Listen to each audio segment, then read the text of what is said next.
Alright guys, a quick one. Here, I'll detail how to eject water from Apple Watch after swimming. So if you said to use your Apple Watch while swimming, and I want to eject water from the Apple Watch, this is what you need to do.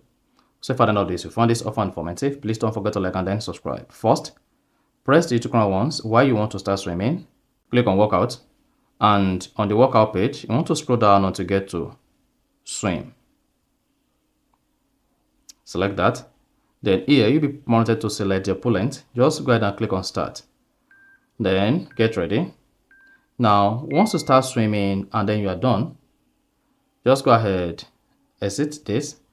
Then instantly you see your Apple Watch locked, and then there's going to be an ejector button at the top here that says you need to eject water on your Apple Watch before you can use it. To eject the water, all you need to do is press and hold ground to turn off water lock. Your Apple Watch is locked because you are using it in the pool.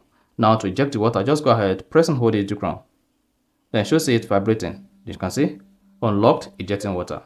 So your Apple Watch is now unlocked and it's going to eject the water.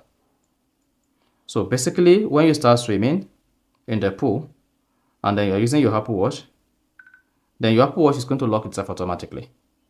Once the Apple Watch locks itself, and now you want to use the Apple Watch, you'll be prompted to press and hold the digital crown to eject the water on the pool. So go to the workout, then end the workout, and then you're good. So just go ahead, press and hold the digital crown once your screen is locked, and then this is going to eject the water on your Apple Watch. So that's exactly how to eject water from Apple Watch while in the swimming pool.